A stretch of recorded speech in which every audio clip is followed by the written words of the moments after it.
The world will change. Drexel University is designed to change with it. Drexel's unique design combines academic rigor with a transformative cooperative education program, positioning students and faculty alongside the experts tackling today's most complex issues. By constantly learning and evolving as the world moves forward, Drexel produces visionary leaders equipped to anticipate and address the challenges of the future. This is experiential education. Learn more at drexel.edu/ambition can't wait.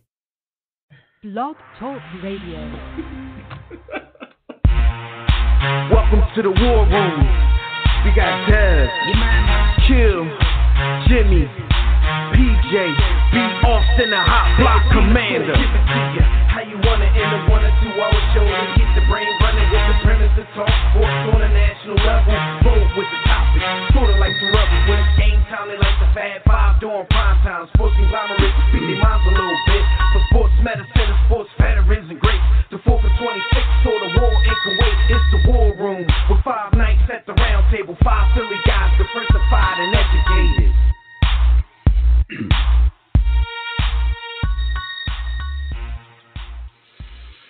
All right, what's good, War Room family? You are once again live in the War Room, brought to you by War Room Sports, of course, on the War Room Sports Podcast Network. I'm one of your hosts. I'm Dev McMillan. I'm at the round table with my fam. We got Jimmy the Blueprint in the building. B. Austin is scheduled to be with us a little later after he handles some very important family business. So look, the NFL wildcard weekend was pretty wild. And now the divisional round is upon us. We'll rap about all of that, yada, yada, yada. So make sure you keep it locked right here. And if you want to get in on the conversations yourselves, make sure you sign in right now to the JW Philly Realty chat room at blogtalkradio.com/the War Room. Or you can join us on Facebook or Twitter at War Room Sports. Look, I mean, you definitely, you can, if you're not fazed by non-politically correct banter, you can also check us out in the GroupMe app, the War Room Sports Game Time group. But beware, because we ain't about that bite your tongue life. Anyway, you can also call us directly in about 5 minutes when we open up the Digital Extreme Tech Hotline. That number is 323-410-0012. But before we get started, just want to make this one announcement like we usually do during the week when we're not live on the air and you're sitting around, you're chilling, you're at work. If you got a job, shout out to what they call him, Asian Orange Cheeto, whatever his name is, 45. Shout out to him. So if you still got a gig, while you're there, check out archive episodes of our show to tide you over throughout the day. You can do that at warroomsports.com, the War Room Sports mobile app, iTunes, TuneIn, Stitcher, Spreaker, Google. Wherever you listen to podcasts, we're most likely to be there. So salute, General. Today marks, the 20th day that the King of the United States is holding many U.S. families hostage for offense. What up? Yo, first off, man, I just want to salute all of our listeners who are federal employees, man. Tell them to hold your head. No doubt. Yo, it's a crazy world, man. It's a crazy world. I thought Mexico was paying for it. Yeah. Mexico told him FOH, so he's just holding people hostage in his own country until he get what he wants. Ball's off the hook, man. He got a lot of gumption. Yeah. His gumption on another level. Times because it's scary times not only, and I don't know if it's because, the older you get, the more you pay attention to the ways of the world, and also the wiser you get, the more you pay attention to the ways of the world. But it's scary because you think about not only what he's doing, but the precedent that's being set. And we're so divided right now. We're so divided as a country. It's crazy. Wow. And I'm sure, because one person, I'm sure the presidency, in some ways is an ego-driven job in the first place. But I've never seen someone in that office as ego-driven as him. You talk to people and you can get what they're about, but dude puts it on full display all the time because this whole wall thing, this is nothing but an ego move. This is about legacy. And I guess he's figuring, look, I need my legacy to be something physical because I'm already well-versed at trying to tear down the legacy of somebody who was in the position before me. So he realized as soon as he came in, his whole MO was to, try to erase the black ball, the mixed ball from the whole docket. So I'm guess he's figuring if I can get this wall built, fence, this wall, this barrier, whatever this is, my legacy is going to be there because no president, no president upcoming in their right mind is going to waste the resources and the funds that it's going to take to erase that legacy. Go down there and destroy the wall that they wasted $5 billion to build, maybe. Looks like that's going to have to be the case. But I'm pretty sure federal workers just feel like political hostages right now, man. Like, people not trying to budge. Well, here's the thing. I think it's at a point where he can't budge. From a political standpoint, and I know this is a sports show, so I don't want to get into the politics of it, but he literally can't budge at this point because it weakens his position. When you have the new house coming in, he doesn't want to start off weakening his position because if he bends for this, then what? From a political standpoint. But then, on the flip Mexico side, already bitched him, so he can't keep getting bitched. Yeah, so you already see something interesting about ego, the president's ego, or just having an ego being a president in general. Think about what being a president is, because no one becomes the president for money, right? Because you can make a lot more money. I mean, he was already, quote-unquote, a billionaire, allegedly, on paper, right? So, right. And he had a successful TV show that people adored, so he was still made money. So it's not about money. So it's either the ego of wanting to be remembered forever throughout history, or the ego of I know exactly what it takes to run to pretty much lead this entire country. Either one of those are ego driven. I mean, I have a hard enough time choosing what socks to put on in the morning. How you had an ego to determine you can what's best for the whole country? Like that's very ego driven. Country, I can't make a decision for my damn family every week. Exactly. We're getting the orange shoes or the black shoes, but it's ball. Yeah, so that whole job in general, like, don't let it fool you. The people up there who appear to be humble. Some people are just, they're smarter with their words, and he's not even trying to be that way. He's just trying to put his ego on full display. That's why it's different for his particular presidency. But that's just what it is to be in that position.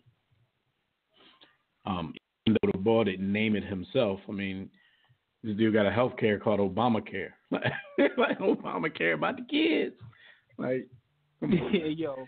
But even though that was used against him as a weapon, like that's what the other side did. But but I'm not. They didn't accepted it. They used it. Oh yeah. After a while, and you flip it. Obamacare is like nigger. You flip it. I'm not defending the other boy either, because I don't think he did a great job. But that's either here nor there. I don't want to get lynched by my own people, but I mean, if you're a puppet of the system, it is what it is. But nonetheless. All right. Well, let's get into some hot sports topics, which are brought to you, of course, by MyBookie.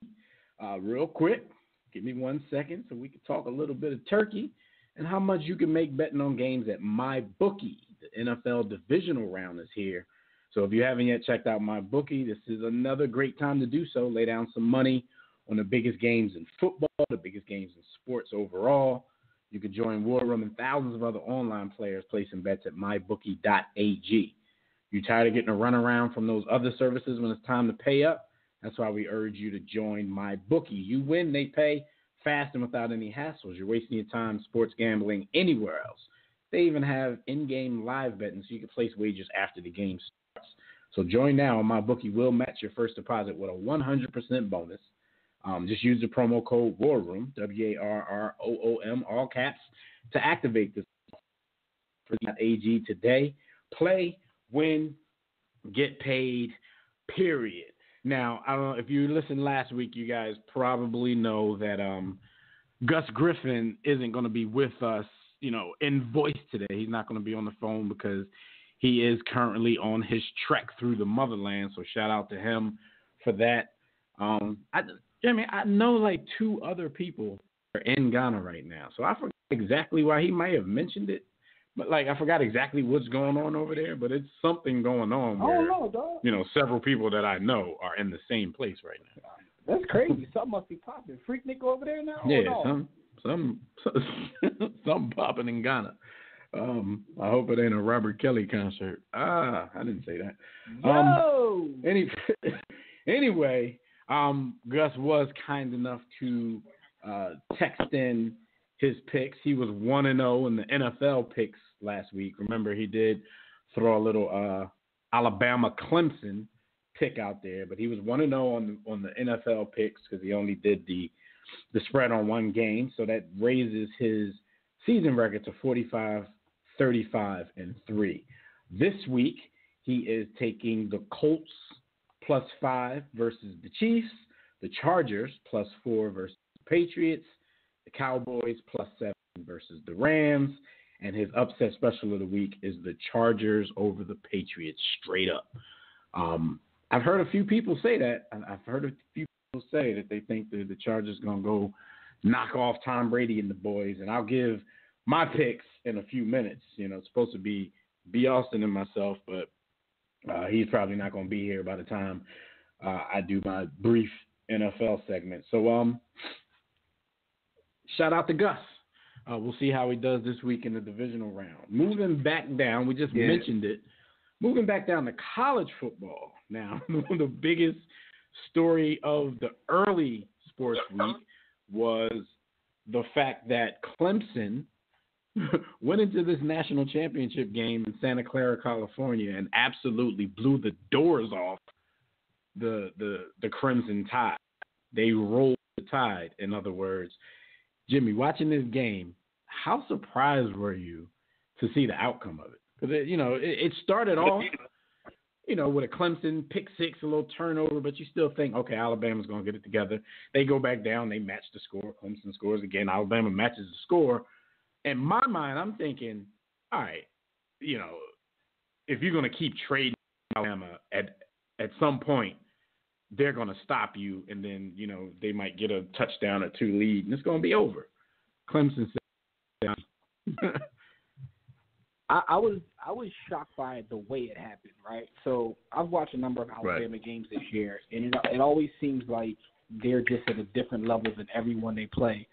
And it's not even the skill position, it's the trenches, the way their offensive and defensive line just completely dominates other teams. It's almost unfair. So in my Tobias voice, pun intended, let's be honest here, I was rooting for Clemson for one, and absolutely one, to troll Tobias because him and Fred both have been unbearable with how the whole thing is a joke and it's what they call it, the Alabama Invitational. Invitational. Shout out to Skyview saying the same thing in the chat room. Yeah, so they've been disrespectful all year long. So I was rooting for Clemson for that, but also I think it's better for college football overall if Alabama loses because if they just walk through everybody the way they seem to have done all season, that can't be good for the sport. So even in rooting for them, I was like, they still going to lose, though. When I picked this happened, I was excited. But the way it got out of hand, it looked literally like every movie you see and what you see on the street yard when the bully gets punched in the face and they're like, hold up. That ain't. They have no clue what to do. Like, I ain't expect this dude to swing back. I've heard professional football coaches say the whole idea of going undefeated is something they don't even ever want to do because they want to go through a loss in the season to kind of like bounce back and see where their fall's at. And to ground you a little bit. I'm superstitious I've heard like that multiple coaches say that. I've heard multiple coaches say that. Like sometimes you need to get smacked in the face. And some would say they got that in the Georgia game, but not like this. Like they got bullied. This was the bully getting bullied. Yeah, the gooch got gooched. Like I said, shout out to Skyview in the chat room. He said the Alabama Invitational wasn't very inviting, was it? I told him I think it was a little too inviting. They invited Clemson in, and Clemson beat the monkey off. You guys need to realize, like Jimmy and I get the privilege every single week.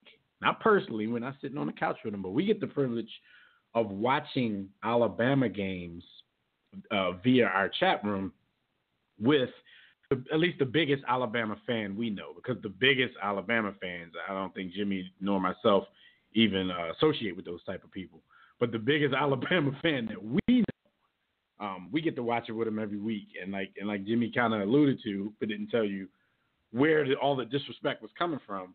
Like he's in our chat room just giving other teams no respect. Tua about to do this, the Alabama Invitational, Roll Damn Tide, just saying all kinds of crazy stuff. So it's interesting to us, and in a situation like this, we get to play the haters and laugh and post like 60,000 memes and funny taglines and all that kind of stuff. It's all love, but you got to do it when somebody goes out of their way to to talk a lot of trash.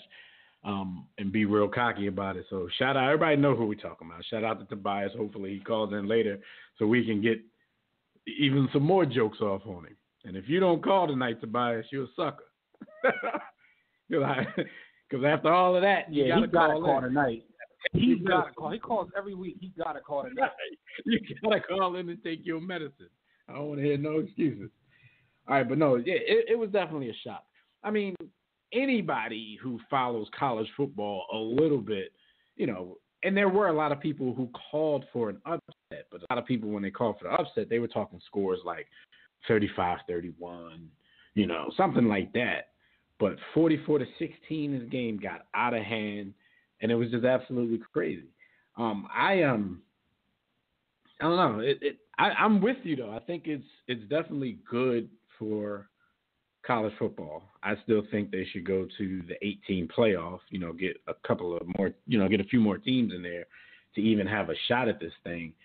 But as dominant as Alabama is, Jimmy, you think about it, these teams have played 4 times in the past, 5 years. 3 times in the last 4 years were for the national championship. All 4 times were in the playoff setting. And as dominant as Alabama is, Clemson has the upper hand. I mean, they're 2-2 in those games, but the 2 that Clemson won were both national championship games. So that was kind of the rubber match. And it was, they hold the tiebreaker now. And I don't think there's anybody who holds a tiebreaker over Alabama in any category in the past decade and a half. And shout out to the homie Tobias, because here he is. He don't care about none of that. We're going to get him on the line now. Tobias, roll Tide. Roll Tide. I'm going to tell you, City Boys, it's actually 2-2. Don't forget about what happened last year in that semifinal. But Monday, Alabama got beat so bad. For all tomorrow, we got beat 2-1. Hey, you gotta get to the marble round to get to the marbles. But anyway, Alabama got whooped so bad I couldn't even get mad at it. I started watching wrestling. Shout out to Mean Gene, rest in peace. Hey, put it like this: y'all don't even know what Clemson's at right now. Y'all ain't know what state Clemson's in right now. Right now they own Alabama, so they might be sitting on top of Alabama. Hey, here's the thing: when I was watching that game, the thing I noticed was, one, we already knew Trevor Lawrence was better than Kelly Bryant, the guy they had last year. But the thing was, and I didn't get a chance to call in last week, I was gonna say it's like Trevor Lawrence is like 112 against pressure, no blitz. Problem is Alabama didn't get no pressure. You probably would have played Alabama got no pressure on the guy. Oh, I'm sorry, I could hear you. What did you say? I'm sorry. I cut out. It's probably best that you didn't get the call in last week, because I'm pretty sure you would have talked yourself way into a corner before that game. Yeah. But I was like, because I thought, okay, Alabama gets pressure and they can mess them up, but they never got any pressure. And if you don't affect the quarterback, you're screwed. And that offensive coordinator we got looks like he already worried about his next job at Maryland. That's why he can't let black folks get a 2-week notice when they quit their job. They ain't doing nothing. But anyway, all right, you got to tell them on their day off. Yeah, but Clemson was better coached on both sides of the ball. Offense, they had a plan. Defense, you could tell they had Alabama pegged and Alabama had nothing. And it just showed on defense. Quentin Williams masked a lot of that defense because the secondary, unlike the guys running past you, what are you looking at? How many times in the running? How many times do you hear that somebody was coached better than the Saban team? Or, and I'm not going, he's probably the greatest college football coach we've ever seen, but we all do know that college football and college basketball coaching, a lot of that revolves around recruiting. And once you get that reputation, the best players want to come to you. So could it be that Saban, when challenged, is not that great of a coach, or is that just Georgia gets top 5 class every year, and Alabama beat them both times. Auburn gets top 10 class. LSU gets top class. Let's not act like Georgia didn't get him a scare, because Georgia gave him a nice run. That's one. 2, it also seemed like Clemson, I guess you can have a chip on your shoulder when you're 14-0 and no one's giving you a chance. But there were certain plays where they just wanted it more. Like, I'm watching the game, and there's certain plays on the in the trenches where guys are just like throwing guys around, or when their running backs running the ball and it's like, I'm not going out of bounds, I'm running through people. And I'm like, they are literally playing with a chip. I told you, it was weird. It was like watching a Disney film. People don't understand, Jimmy, the power of disrespect, man, especially when in a profession where the guys are like, look, man, come on. I mean, we big, strong athletes, too. We put our pants on just like these dudes. We tie our cleats up just like these dudes. I mean, look at the whole underdog mantra that the Eagles took last year. Like, disrespect is a big deal in sports. And one thing with Clemson also, and one thing, like college, right? The difference in college and the NFL, one thing, is that, and I'm not making excuses, Alabama's bringing this up, because it caught up to Urban Meyer, it caught up to Pete Carroll at USC. When every year you're losing all your top coordinators, because Georgia lost their offensive coordinator this year, and Clemson kept theirs. You got that continuity because that freshman receiver Clemson had. He's from Alabama, but he decided to go to Clemson because the assistant state. And I'm like, can somebody call Clemson assistants? Leave ours alone, But that's a good concern on every level, because that's why we revere coaches like Saban, like Belichick, and dudes like that every year, because your coaching staff is getting poached every year because of your success, and you're still able to, continue that kind of success. So, no, we definitely giving them props. It just happens because, Clemson's a better team that night. They got their butt kicked. Mm-hmm. And it's like, honestly, here's the thing before I get on these coaching moves. Alabama will be number 2 next year anyway. So I was like, because I got Auburn fans and friends and family members.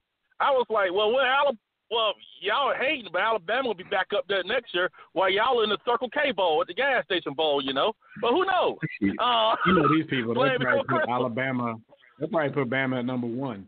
And if they put them at number 1, they'll eventually earn the number 1 spot without the number 1 team even losing the game. You know how that go. Yeah, Saban, what? I got to touch these coaching changes. I'll bet I'm surprised Sean McVay's get back coach ain't got a job yet. Good Lord, the strength and conditioning coach ain't got a job. But I like the fact that Arians have brought in Todd Bowles. And the thing is that what I've been saying for the longest is talent isn't this team's issue. You've seen them play. Talent ain't the issue. It's no leadership. There's no leadership at all, and you need your coach to be a leader of men, to hold people accountable. And your quarterback has to believe in that coach has to believe in that quarterback. Because I remember when Carson Wentz first got hurt and Nick Foles was playing great, all these the media kept saying, well, we can put Nick Foles in, he should be the guy. And Doug Peterson came out real quick and said, hey, Carson's our guy. Hell or high water. Because no matter what, people may say, Carson Wentz still a young guy. And he's not a 35-year-old grown man, he's like 25 years old. So, he's still young. So you still need that reassurance of belief from your coach and not open it up. So I believe that, hey, Bruce Arians is going to turn this team around, because I've seen it out here. And I'll say this real quick. Want to know how you know he's a good coach? The people in Phoenix are pissed off right now he took the Tampa job. And oh yes, in that Cleveland job, everybody says so desirable. Look who they hired: hot plate Freddie Kitchens, former Alabama quarterback. He was fat in college. But you know, and coaching is all about leadership also. You know, and it is about coaching, and people don't realize how much leadership comes into coaching. And people, I think people just worry about, well, he's good with the quarterback. Yes, but are you a leader? Because you run the team now, and that was Dirk Cutter's flaw. He let so much stuff slide. You know how Djax is. You know, he let him slide. He let Brent Grimes slide. He let these players take plays off and doing whatever. But we got to coach him with a leader who has a plan. I believe that helps out a young team like Tampa because young players need structure. You got to let Brent Grimes slide, though. You don't want no smoke with Miko. So you ain't lying. You ain't lying. All right, but Tobias, man, real quick, go ahead before we move on. Go ahead, make your last point. Before funny thing, Jimmy ain't been on the show in like 2 months, but he happened to come in now. He must have been out of PTO day. I know why Jimmy's here now. But anyway. Hey, Tobias, if you don't want your coach all up in the locker room, all in the video, never mind. Yeah. But also, that team was, by the way, that whole defense, all those guys could have gone pro last year. They came back.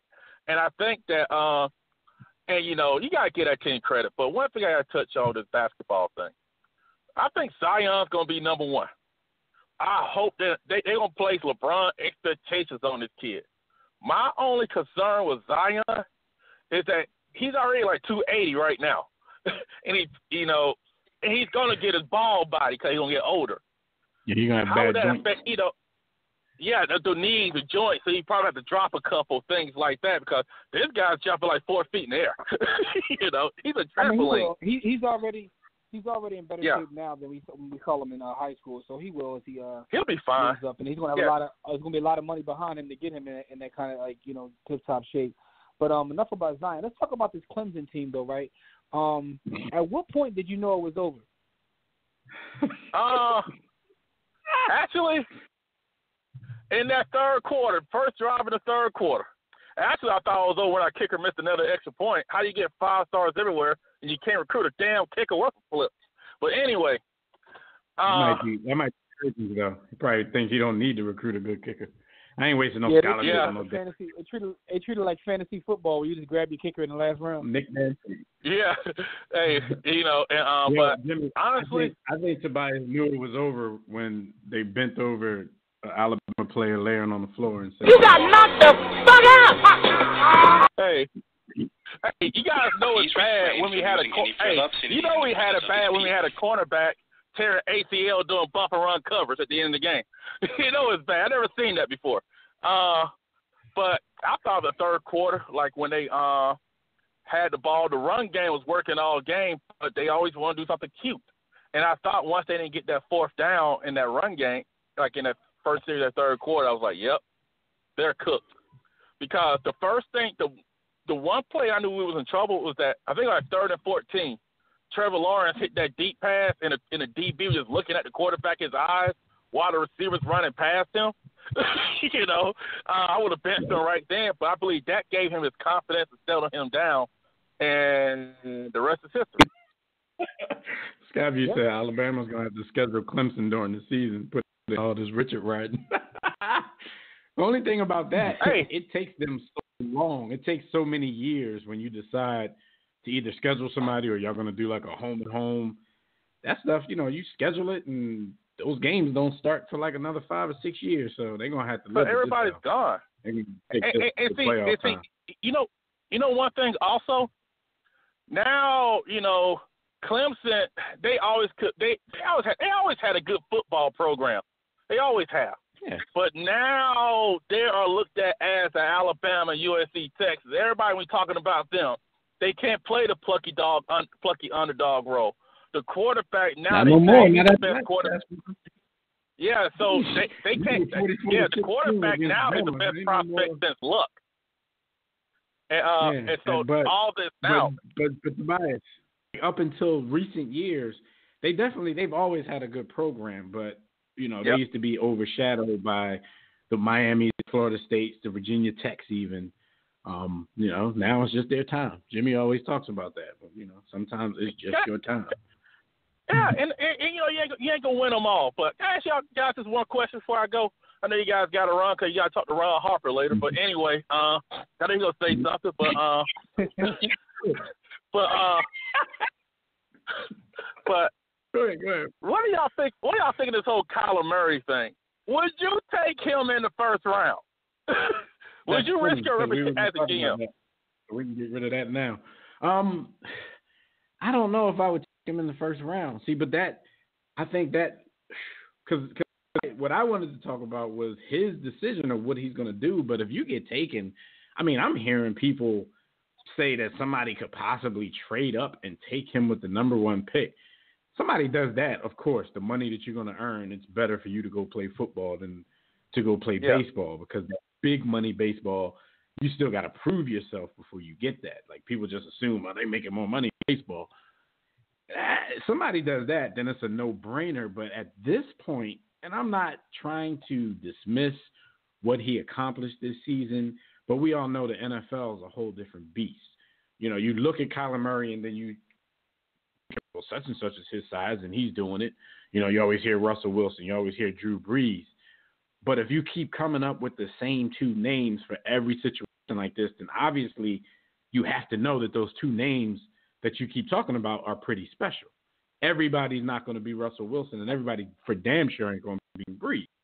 So I think it would be a gamble for any team to go up and do that, because even though he had a great season, I don't know if I've seen enough, and I'm not claiming to be an expert that watches college football nonstop, but I haven't seen enough for teams to take that kind of gamble. I don't even look at the first quarterback off the board. I like Haskins from Ohio State because I would rather miss on Haskins than miss on Kyler Murray, because I said, okay, we took the guy who fit the measurables, he didn't work out. We can roll with that. Then trading up for a guy who's probably 5'9", $175. Right. Trading up for the guy who can't see over the center. Center got to snap the ball. People don't realize. I remember when Jameis rookie year, he said, like, there was a play against Tennessee. The defensive lineman got cut. He started to throw the ball over, and the guy got up quick. And he was like, he never seen guys move that fast. And I think a lot of these players, sometimes people don't realize how fast the NFL is. Yes, Alabama has a bunch of guys who play in the league, but they ain't in the league yet. And we don't know if they're going to be any good in the league, And so it's a whole different game. But if he's a first-round pick, he's going to have to consider playing football and take his chances. Hell, look how much money Chase Daniels made over the years. Matt Flynn. Chase Daniels literally played like 7 NFL games, and he's regarded as one of the best backups in the league. Like, how, right? He don't even play. Must be nice. I know you guys got to run. But I think that you guys got a shot this weekend to think everybody's dismissing them. And I got to give your boy Luck props. The thing I got to say is, damn, one, I didn't know how good Frank Wright was. Like, here's the thing. I look at how he was coached before. No, we all knew the guy had talent, right? Look how he was coached. We're talking about it. You know what I'm getting at, though, right? And, like, the thing they said about Luck was, let's get rid of that ball quicker so he don't get smashed. Get rid of it quicker because they said the thing with him was the longer he holds the ball, the more trouble he gets into making the wrong decisions. So they get it out quick. That line is legit. And I think enough teams don't invest in an offensive line. And now they don't need to get Le'Veon Bell. They got the Marlon Mack kid. And I don't think Le'Veon Bell's going to make that money up, because who in the hell wants to pay him all that money? The Jets. If not, but you guys have a problem. But all right, yeah, man, no doubt. Thanks for your call. We appreciate it, man. Roll down, Tiger. Hey, unlike Fred, I took my medicine in the Super Bowl after the Patriots lost the Super Bowl. Anybody heard from Fred? I took my medicine. Where Fred Peace, guys. couldn't get away though. You know, I do 2 other shows with Fred, so he couldn't get away from that smoke. All right, man. We right to you next week. Peace, fella. All right. So Tobias calls in and takes his medicine like a man, no doubt. Real quick, a couple of NFL things. Last week they named the All-Pro teams. You know, we talk about Pro Bowls and all that, but this is the real honor in the NFL. I'm going to just read off the list real quick. I would have asked B. Austin what he thought, or if there were any snubs or anything. But, of course, like I said, he's not going to be with us probably to the second half, if anything. But let's go over the All-Pro list real quick. And we got the first-team offense. We got Patrick Mahomes at quarterback, Todd Gurley as the running back. Jimmy, they got flex positions in the pro team now. Like fantasy football and taking over the world. Flex on the All-Pro team. Travis Kelce, the tight end. The wide receivers are Michael Thomas and DeAndre Hopkins. Left tackle, David Bakhtiari. I don't know how to pronounce that. Right tackle, Mitchell Schwartz. Left guard, Quentin Nelson. Right guard, Zach Martin. Center, Jason Kelce. And then we go to the first team defense, the edge rushers. We got J.J. Watt and Khalil Mack. Interior linemen, we got Aaron Donald and Fletcher Cox. Linebackers, Luke Kuechly, Bobby Wagner, and Darius Leonard from the Seahawks. That name, you know, stands out to me because when B. Austin and I were talking about Pro Bowl snubs, his name came up. Like, and it's crazy. It's always a crazy instance when you don't get into the Pro Bowl, but then you get first team All Pro. So at that point, you can't tell anybody that he wasn't snubbed. But this is a higher honor in my opinion. I don't even think it's an opinion. All Pro is just a higher honor than the Pro Bowl because a bunch of people make the Pro Bowls. All Pro only has 2 teams, and they really only highlight the first team. So he makes first team All Pro as a rookie linebacker, and he deserved it. So F a Pro Bowl, and when you're All Pro, there's no game involved. You don't have to get named and go out there and risk getting hurt. So tell your Pro Bowl to eat EAD. Cornerbacks, Kyle Fuller and Stephon Gilmore. Safeties, Eddie Jackson, Derwin James. Also, Derwin James, another rookie. He was my rookie of the year. And defensive back, Desmond King. I don't really know why they do. I guess that's just extra. Like you got 2 corners, 2 safeties, and just a defensive back. So it's probably like your defensive back flex. Special teams, place kicker Justin Tucker, ironically, who, you know, missed, I think, his first playoff kick ever in the game last week. Punter Michael Dixon, kick returner Andre Roberts, punt returner Tariq Cohen, and special teamer Adrian Phillips. Shout out to Tariq Cohen because he's a MEAC product. North Carolina A&T stand up. Second team, I'll run through this quick. Quarterback Drew Brees, running back Zeke Elliott, flex Christian McCaffrey, tight end George Kittle, wide receivers Julio Jones, Tariq Hill. First of all, Jimmy, Tariq Hill made first team flex and second team wide receiver around his season. How do you make the All Pro team twice in 1 year? Left tackle. Yeah, what is that about? Teron Armstead, right tackle Ryan Ramczyk, left guard Joel Bitonio, right guard Marshall Yanda, center Marquise Pouncey, and in the defense you got your edge rushers Von Miller, Cameron Jordan, Myles Garrett, Danielle Hunter. And this folks just name him Daniel. I don't get that. Interior linemen Chris Jones, J.J. Watt, linebackers Von Miller. Wait a minute. I didn't notice that until this week, Jimmy. J.J. Watt made the All-Pro team as an edge rusher and as an interior lineman. First team edge rusher, second team interior lineman. Yo. I had to change my my defensive player of the year vote just off of that. Linebackers Von Miller. Von Miller made the team, second team, as an edge rusher and a linebacker. I'm just now noticing these double ups on the names. C.J. Mosley, Leighton Vander Esch, who's a rookie. Cornerbacks Byron Jones, Xavier Howard. Safeties Jamal Adams, Harrison Smith. Defensive back Derwin. made first team safety, second team defensive back. Some of this I'm not upset. Special teams, second team, Aldrich Rosas, New York Giants. The punter, G. Hecker, kick returner, Cordell Patterson, returner Desmond King. Special team. Some of these Giants was repetitive. I can see the edge rusher interior. You're breaking up a little. You're breaking up a little bit. I don't know. You're breaking up a little bit. Okay.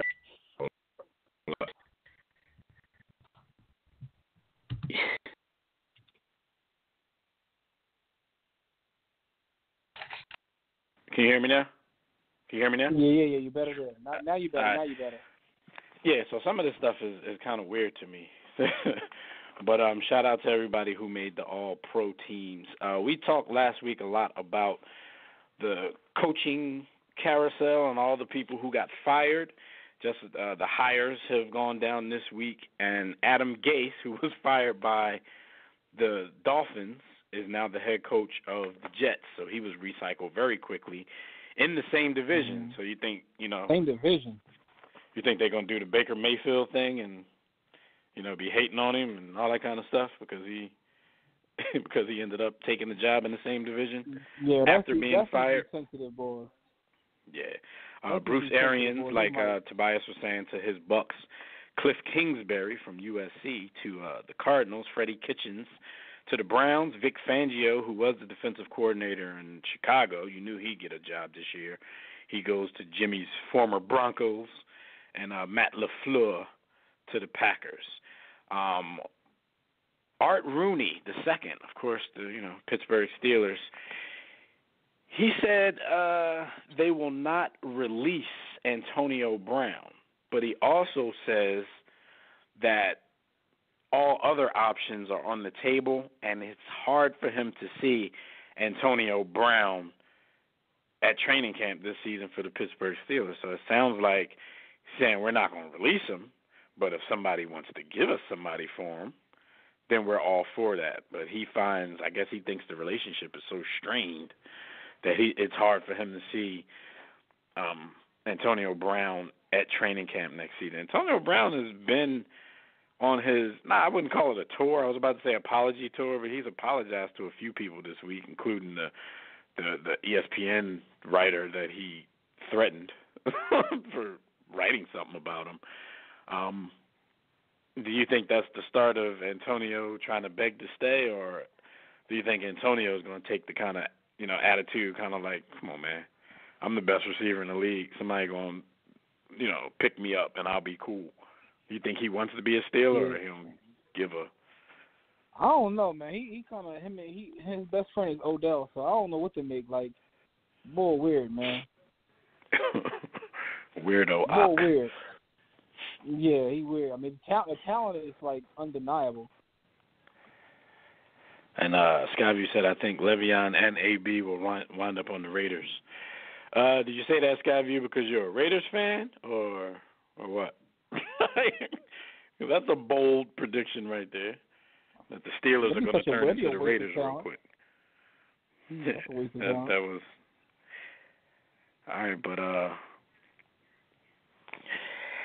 so yeah, AB might end up somewhere else. The divisional round this weekend is about to be upon us. Can you hear me, Jim? Because we having some switchboard issues up here. Yeah, I can hear you now. Now that you switched, I can hear you now. Before you was breaking up, but I hear you though. Okay, that's a lot of stuff going on right here. The direct connection is nowhere to be found. All right, so the divisional round is upon us. The weekend starts Saturday with the Colts versus the Chiefs and the Cowboys at the Rams. I don't know. I would love to see the Colts continue doing what they're doing. I kind of think the Chiefs and there's a lot of people out there. It's a lot of people out there who think the Chiefs are gonna. I know. I saw it. A lot of people think that the Chiefs are gonna choke as they've done. Because the funny part I saw a graphic recently of each team. not even each team, but how many teams who've been in the playoffs since 2000 and how many playoff wins they have. I think they did include every team in it. And as good as the Chiefs are year in and year out, they have like one playoff win since 2000. Somebody correct me if it's more than that, but I think they have one playoff win since the turn of the century. At some point, they got to get over that. Man, we know Andy Reid isn't the greatest coach for finishing the deal, but at least his deal usually goes past one round. And, he hasn't been able to get it done, while he was there. They had the big comeback that the Colts gave to him the last time they played in the playoffs. So we'll see how this goes. But I think the Chiefs are going to end up winning this game. I think the Rams take care of the Cowboys. I think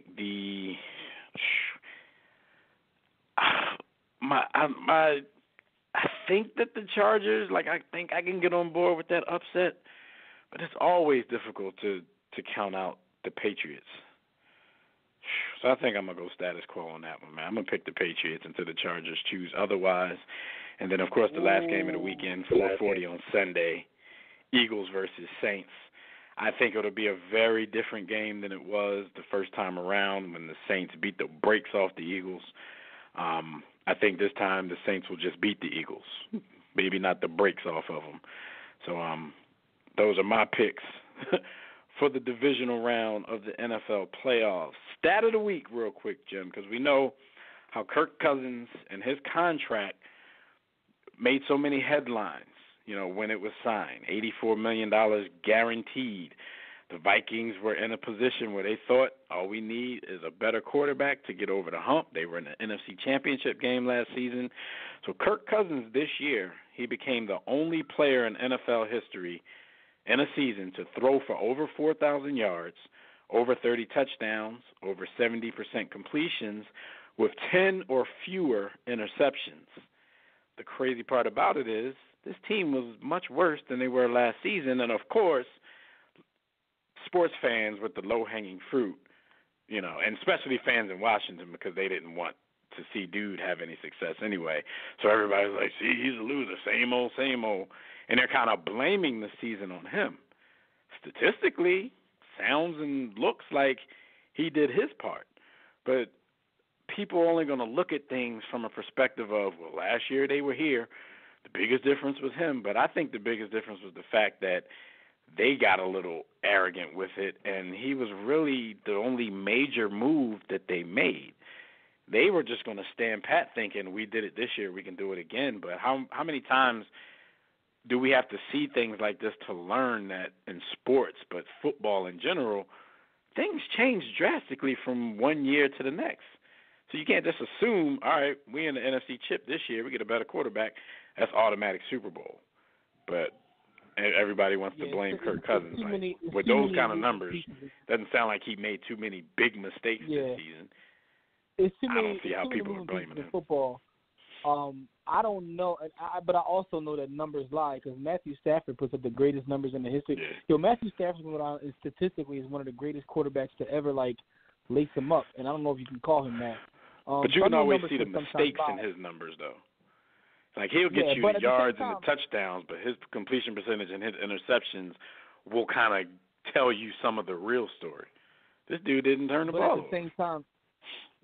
At the same time, football, as many people want to think that football is won by the quarterback, is one in the trenches, so he's not giving up any points. You can't blame any team on one player. Right, and they didn't address their offensive line. Any position you name on a football field, I can name a team historically that's won without being great at that position, and that includes quarterback. So, but also, with that being said, heavy is the head that wears the crown. When you get a check like that, you got to know that's part of the reason you're getting paid to deal with it now. He's gonna have to take that on the chin while he cashing his weekly check. Yeah, you got to take that blame, homie. Yep, pretty much. That's what comes with that big bag, not the itty bitty bag. Boy, getting money like his dad. Big bag, itty bitty bag. No, man. Am I good or am I choppy? Testing. No, you good. You good right now. Right now, you good. Yeah, you Gucci right now. You good. You good. But salute to him for cashing them checks, though, man. I'm goo up. All right, so that's our stat of the week. Real quick before we move on to our next segment, you guys know the drill. You can check out our website anytime at warroomsports.com. But if you want to call in, speak with us about any of today's topics, and we're about to talk about some grind topics, y'all can dial the Digital Extract. I keep saying extract. What's wrong with me? Digital Extreme Tech Hotline at 323-410-0012. Just press 1 when prompted. But if you're already listening from your phone, just press 1 if you want to talk. Jimmy, what happened this week while all of these good people, except for 800,000 federal workers, were on the grind? While you were on the grind is brought to you by Sports the Book. If you're tired of reading the same old sports books with same old sports lists, rankings, and imaginary starting lineups, all sorts of subjective information being passed off as facts, don't do that. Get Sports the Book. You can get it at sportsthebook.com or warroomsports.com. This is the greatest sports book ever written, and, I'll just tell you it like that. Again, sportsthebook.com or warroomsports.com, but it's time to talk about what happened while you were on the grind. Yo, real quick shout out to the brother Nick Cannon, and I'm only saying that because someone just sent me this jaunt where your man 50 Cent posted something on his IG page criticizing the Dame Dash interview. Oh, man! Did you watch the whole thing? Dave? Yeah, I watched the whole interview. I thought it was very entertaining, like I expected it to be. Yeah, I didn't even finish it, but 50 had a problem with the talk about how old Foxy Brown was when she was with the Bull. But anyway. So why you got a problem with it? Nick Cannon because Funk Flex, he said that Dame trying to get Jay arrested, right? So Funk Flex jumps in on 50's yawn talking about, these two suckers, yada, yada, yada. And Nick basically was like, when you want to meet up to exchange hands? So I thought that was pretty funny. Nick said, you're going to get this turban, my dude. Funk Flex, he only jumping into it because Dame was killing him for like 20 minutes of the interview. So that's the only reason he talked. Yeah. But Dame didn't really, when they went down that path, he didn't really bite. He wasn't really trying to talk about the whole Foxy Brown thing. So I don't know what, So I guess that's all towards Nick Cannon for asking the question. Everybody trolling each other, but I just found the response of when you try to meet up and exchange hands to be great. So I just wanted to give him a shout out before I got to what happened. We know he can't fight, but still, you're the man for even challenging. Exchange hands. Flex can't rumble either though. Anyway, speaking of rumble, look at that. Speaking of Rumble, though, Adrian Broner and Manny Pacquiao, their fight's coming up. You know what I'm saying? They're trying to help a young N-word get $100 million. And shout out to Hank who told us that he's watching the behind-the-scenes All Access. So I got to check that out. But the word came out this week that they're charging $75 on pay-per-view for this bout. I didn't even really hear that many people say they were interested in this bout. And then when I saw that price tag at $75, are they bugging? Jim, all I gotta say, Jim, Bobby Bonilla. Arg! That's a lot of money. And people, when we talk to people, they were like, well, Tyson Fury and Wilder, they charge $75. And my thing with that is, I think no matter how terrible people think it's been over the past 2 decades, there's still this public affinity with the heavyweight division, and people want for so bad for it to be like the quote unquote old days. They did 325,000 pay-per-views, the Fury and Wilder fight, which is not terrible because they made a profit, but at the same time, it's not great. So you really can't use that to justify what these dudes are asking. Now, they might get it. They might not. There's a lot of people in the Philippines, and if they can scrape up some, I heard Manny was giving out grub to his constituents during the All Access. So maybe if he could save them some grocery money, everybody can scrape something up and pay for this pay-per-view. But no! the reason why a lot of people reacted in this way is because, first of all, you know, we know Manny is way past his prime at this point. This is his first fight since 2016. It's also his first pay-per-view since 2016. In 2017, he lost to Jeff Horn, which aired on ESPN. And in 2018, he won over Matisse, which was aired on ESPN Plus. So it's like, you know, your last two fights weren't that great. They weren't pay-per-views. And now you're just coming out of the woodwork with a $75 pay-per-view. This is Broner's first ever pay-per-view main event. So you got one dude who's over the hill, hasn't been on pay-per-view for 2 years. I don't even know what the ratings were for his ESPN fights. And then you got Broner, who's doing his first pay-per-view main event, period. And he's already kind of been exposed as not being what he thought he was going to be in boxing at 33-3-1 and 24 knockouts. Pacquiao 67-2 with 39 knockouts. So it just doesn't seem like a strong enough fight to be charging $75 for it. I'm not like fronting like I don't want to see the fight. So this would be one of those instances, Jimmy, where, you know, we either going to have to do the veneer or we just got to find somebody else who's pressed enough to pay for it, and then, you know, take them $5 little Caesar to contribute to the party or something. Pizza. All this made me realize is there is a void for a superstar in boxing, and it's waiting for someone to jump in and be that. Now that Floyd is gone, you know, I mean, Canelo is, I guess, a star, but not the magnitude of Floyd or Roy Jones before him. You know what I'm saying? Like, there's been guys who've been like complete superstars, or Oscar De La Hoya before him. Like, yeah, and shout out to Canelo and Triple G, Jim, because their two fights did 1.3 pay-per-view buys and 1.1 respectively. So, you know, they moved the needle. I just don't see it from this fight. There's just no stars in the sport right now. I'm talking about, like, the guys I just mentioned were such stars that, like, my mother and aunt knew who they were, and they're not boxing fans or sports fans at all. So, but they knew who they were because those guys were that big stars. Like, we don't have that right now. Canelo signed his deal with that boxing Netflix type company, so no one's really watching him. And I don't know who's going to pay $75 for this. It's whoever you are, let us man. know like, so we can come over. Yeah, pretty much. Let us know what's popping, you know, because we're going to pull up. You know what I'm saying? But at the same time, man, like I trash pizza to your event.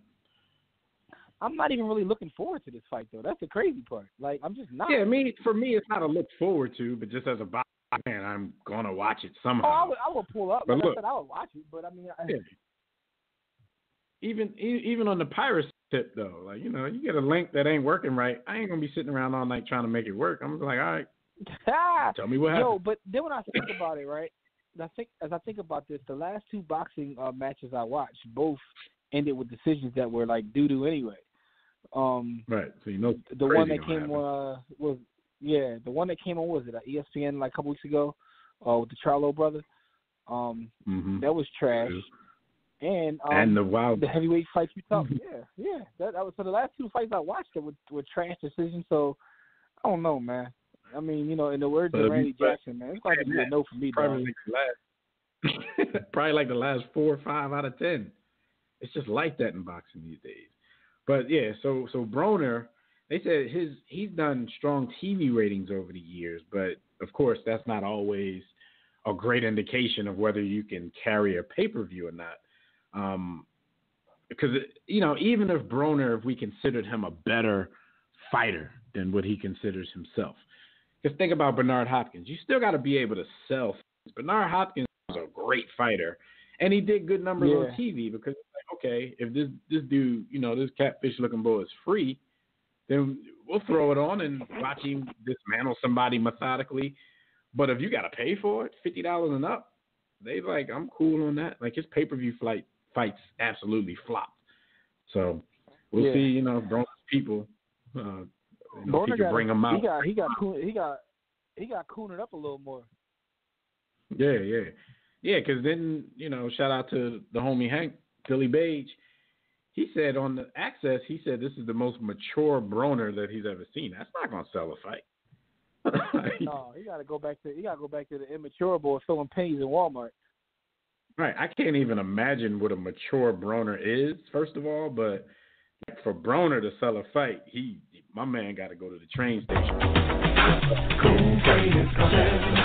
Coon train is coming. What about black on black crime? Yeah, so that's really the only way to bring my man, he used to call his pop there and tell him, yo, brush my hair. Yeah, and his pop did it, though. Like, what kind of pride does his dad possess? My son said that to me. I probably slapped his head off. You got to brush your own head off TV. The floor. Yeah, like, come on, dude. Brush my hair. TV. That's funny, though. Yeah. Because I'm saying all that, and I brush his hair now. But it's only because he's 7. And if I don't brush his hair, nobody's going to brush his hair.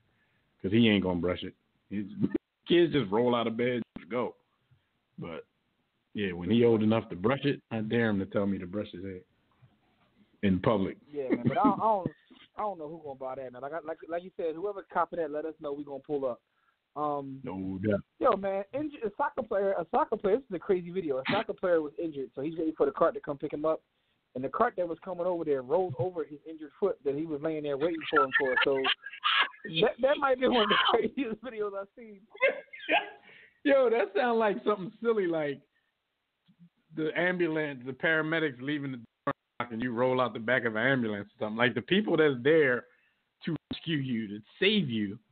My man laying on the pitch, you know, half dead on his Paul Pierce joint, and they roll up and roll over his foot. Like, come on. The crazy part about it, Jim, and this is going to harken back to something that you mentioned on the show last week. After all of that happened, after you're laying on the ground long enough for them to think that you need a cart. The cart comes out, rolls over your injury. You get on the cart after they roll over it, get taken to the back. This dude came back out and eventually returned to the game. I said it's not back to something you said last week. You talked about how flopping in soccer is the only thing that interests you about the game. Tell me that ain't the ultimate flop. He got Paul Pierce and them beat because this man got rolled over the cart and came back out. Yo, that's definitely Piercian. How do you finish the game, though? That's definitely Piercian. That's hilarious, cuz. That is hilarious. Because the video was so crazy. Like, yo, other crazy video from this week was your man, Nerlens Noel. He got knocked out cold. That was scary. Like, my man was, like, literally asleep. He got hit with an elbow, went down, and had to get, like, you know, carted off. When you get carted off in basketball, it sounds crazy. He got carried on the stretcher. Yeah, wrapped up and everything, so, you know, your neck wouldn't be. Yeah, it was crazy. The teams, because it was Minnesota that they were playing against, the teams, at least Schroeder from OKC, he had some beef because he thought that the players, while he was on the ground, the players over there from Minnesota, they were doing a little too much laughing and giggling. So he had some words for Andrew Wiggins. And actually, his words with Andrew Wiggins are going to segue us into the next story in a minute. But he had some words with Andrew Wiggins because, you know, Andrew Wiggins tried, the whole thing happened because Wiggins tried to dunk on him. As he was trying to dunk, their bodies collided. And we know Nerlens Noel only weighed like 116 pounds, even though he's like 6'11". Bodies collided and, like Jimmy said, hit him in his face with an elbow. Goes to the ground because of the bodies in the elbow, and he hits his head on the floor. So he's asleep, like he's done. He's gone for a few minutes. And Schroeder said that he felt that them dudes were over there laughing. So he had some words with the team. And, yeah, it was crazy. Kind of scary for Nerlens Noel. Hey, definitely scary for Nerlens young man, you got knocked the fuck out. Yo. Play someone that, but like you said, so that led Wiggins to make a comment after the game. He was asked about the incident. He said that they was acting gay. So he said it. And the funny thing, not funny thing, but the interesting thing is the way he said it is like obvious. He uses in conversation. Like he didn't think about it. He was just having yeah, man, they was out there acting gay. Like he just said it. Like and he was forced. Obviously, he was forced to apologize for the way in which he used the word. Yeah, that's what he said. So he was forced to apologize. Let me give you his defense on that, though, Jimmy, because like you said, it slid off the tongue, pause that, like he uses it all the time. And we know a lot of people that they use that all the time. It might not even be talking about anything that has anything to do with homosexuality, but if you do something soft, if you do something corny, somebody will say, oh, that's gay. We know that the LGBTQ, and recently I saw IA on the end of that. Seems as if they've added some more letters. Somebody please let me know. They added them a couple years ago. They just don't get used all the time because it's getting kind of long. No pun intended, pause. Yeah. So what does that part mean? I mean, I know that, the lesbian, gay, bisexual, transgender, queer is what the Q is.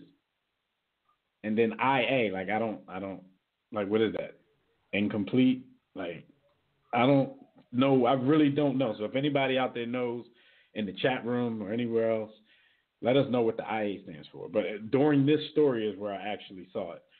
But anyway, we know the community. Someone explained it to me before. Explained it to me before. It was like it's actually LGBTQIA. One is queer. One is queer. One is questioning, and the other one is intersex, and the A stands for allies. So okay. So questioning is like if you're kind of on the fence and you're questioning yourself, like could I be gay? Maybe I'm not gay. That kind of thing. All right. So are those people card-carrying members of the community? Because maybe they don't want to be up in the acronym yet because they're still questioning whether or not. You know what I mean? You think about it, it kind of seems like I'm really putting thought into this, but it kind of seemed like if somebody's questioning it and you put them in your acronym, kind of seemed like you're kind of broadying the situation a little bit. Like if they're questioning it, why don't you kind of let them make their decision on what they want to be before you throw them in the acronym? Look what Don Lemon. You talk about Brody, and look what Don Lemon's trying to do to your man Kevin Hart. Like Kevin Hart apologized. Right. That's not enough. We need you to be an ally. That's part of the. So he's trying to get Kevin Hart to be a part of the A. He needs to be a part of the A. And that's not fair either because I don't consider myself a part of their acronym. But sounds cliche. But I got several gay friends. I got gay neighbors. We're cool. You know what I'm saying? But does that make me an ally to your movement? I'm not going to be out there like protesting. I'm not going to be out there, trying to strong arm Kevin Hart with you into being on the A, or living in the A. Listen, man. Bars. But I just want everybody to be happy, man.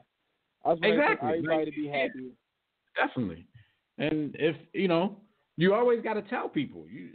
The world is getting really uber sensitive, but hey, it is what it is. If there's a certain group and they don't want this kind of language used, they don't want you to call them this, then you got to respect that. Shout out to the Washington Redskins. You got to respect that, but it is what it is. But yeah, the acronym is getting really long. But we went on a tangent because that's really besides the point. Here's his defense on this because you talked about how easy it flew out of his mouth. Yo, why we? Hey, yo. Certain things and certain topics. Wiggins said, I don't know what's wrong with him. Like you said, he said he was just gay. He was acting crazy for no reason. I look right through him. He's not someone I look at as a problem, not at all. So when people question him about that, it's also the way you said it though. Like, cause you say gay, and then your very next statement is acting crazy. Like you saying gay people are crazy. I don't, you know what I mean? Like, right? He's just gay. He's acting crazy. He tweeted. He said, "I'd like to clarify what I said tonight during my post-game media session. I said, quote, I don't know what's wrong with him. He was just acting crazy for no reason. So he was saying he didn't say gay. He said gay. The words don't have the same amount of syllables. Now, I'm not going to sit here in front like, sometimes you say stuff and you speak with your lazy dialect. Being on national TV with a microphone shouldn't be one of those times, so you don't get things twisted. And this kind of thing, I think, could happen. But I think he knew what he was saying. He was just probably shocked with himself that he let it fly off the tongue during an interview on national TV. So, like, who's buying that? Like, I don't know what's wrong with him. He was just acting crazy for no reason. Like, that sentence doesn't even flow. Like, the only way you're going to get away with that is to say, I was stuttering or something like that. Like, it sounds like a real weak defense. The more this happens, the more I understand why Kawhi Leonard does what he does, which is say nothing at all. Shut the. You know what I'm saying? Because you can't misquote somebody that don't give you no quotes. Right. At Kawhi Leonard, you just start making stuff up about him because he don't say nothing. But Andrew Wiggins. Well, we don't believe you. You need more people. Andrew Wiggins need a lot more people. And them coward Timberwolves ain't going to back you up. So you need a whole lot more people. But he said, I have the utmost love. I can't believe he tried to excuse. He said, I have the utmost love and respect for the LGBTQIA community, and I would never use any term to disrespect them in any way. So, yeah, he said getting and not gay. Yeah.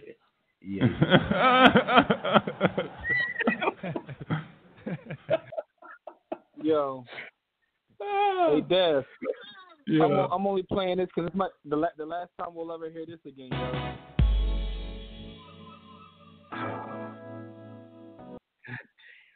But I'm gonna stop it right there. One of the greatest rap songs ever, man. R. Kelly, yo, nice. Yo, I want everybody like to be happy except him. But he's ruining lives out here, and we don't want to make light of it. He's definitely ruined the lives of a lot of young ladies, but he's also ruined the lives of a lot of people who were great fans of his music, and they're stand-up enough people to, not bang with the dude no more because of the things he was doing. Some people just don't care. Like, I'm going to do what I'm going to play Kel's music all the time.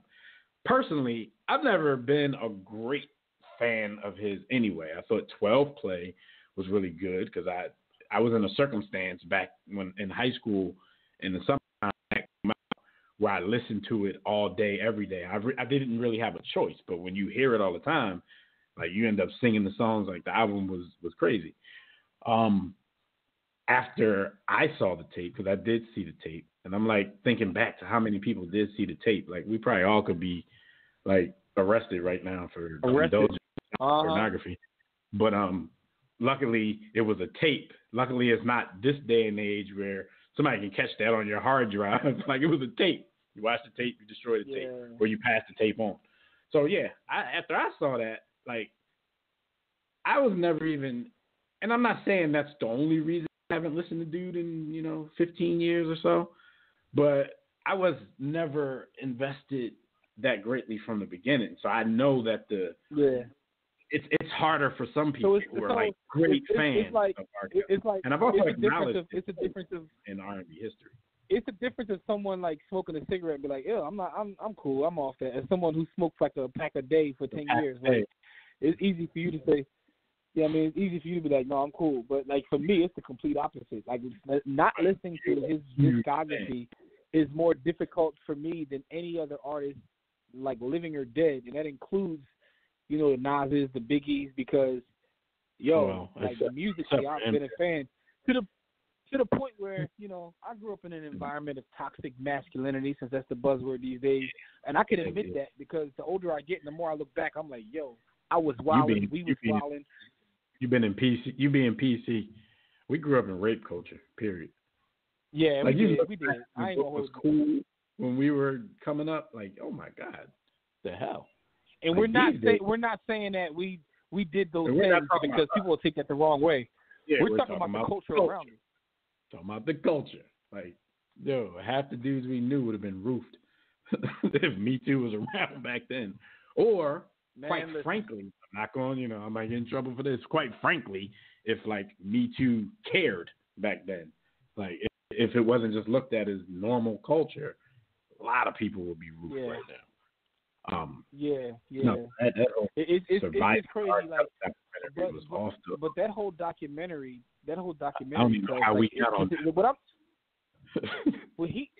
because I was saying I want everybody in life to be happy except for him. Oh yeah. But that joint like messed up not just his music, but it messed up all kinds of music. Now listen to everything. I'm like, he said that? Like they said that? Like I'm paying attention to more lyrics in R&B songs, and I'm like, that's kind of crazy. And that's a lot another of crazy lyrics. A lot of people, Jim, has been upset after that documentary dropped, the docuseries dropped, because his music streams have gone up like 16%. But I don't really, and I'm not a believer in humanity. I think the world is evil. But in this particular instance, I don't necessarily think it's people doubling down like, F y'all, I'm going to listen to more Kells. I think there were so many shocking revelations in this docuseries because, or I'll say that afterwards, there's so many shocking revelations in this docuseries. A lot of people went back because they were saying in it, like, yo, he was hiding in plain sight. If you listen to the lyrics in his music, he said this, he said that, he said that. A lot of people who just jammed out over the years decided to go back and check it out. So, yeah, his streams are going to go up. Even I decided, I didn't go back and listen to things, but I decided to listen to that dumbass 19-minute song that he put out earlier. But I made sure not to stream it. I did it on YouTube off of somebody else's page. So if somebody get paid for it, at least it's not going to be him, unless he got an alias.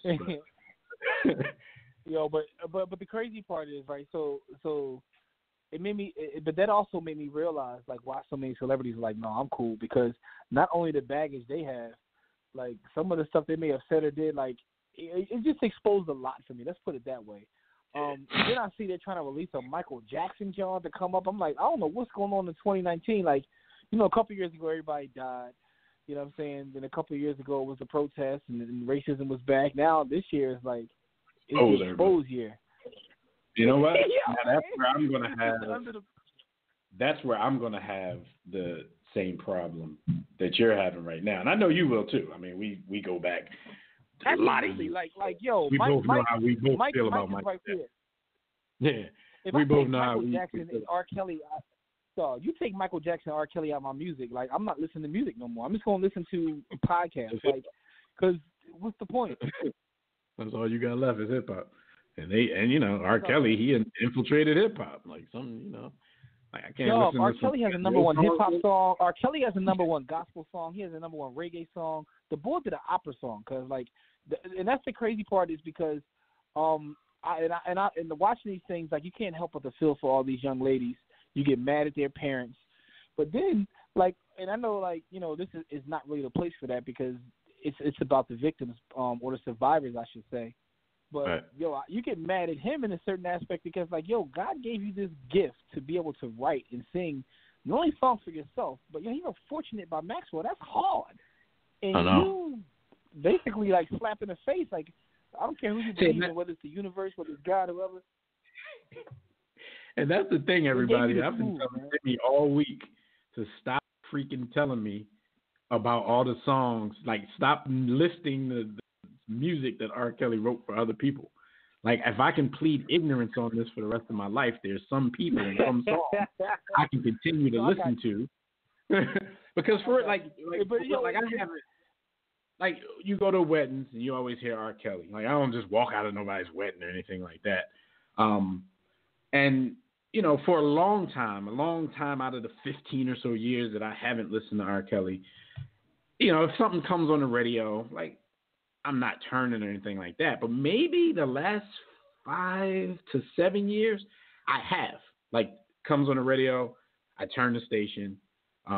Me and my wife, we turn the station. So, we don't really listen to any R. Kelly in our house or our automobiles. So it's like a gradual thing. But,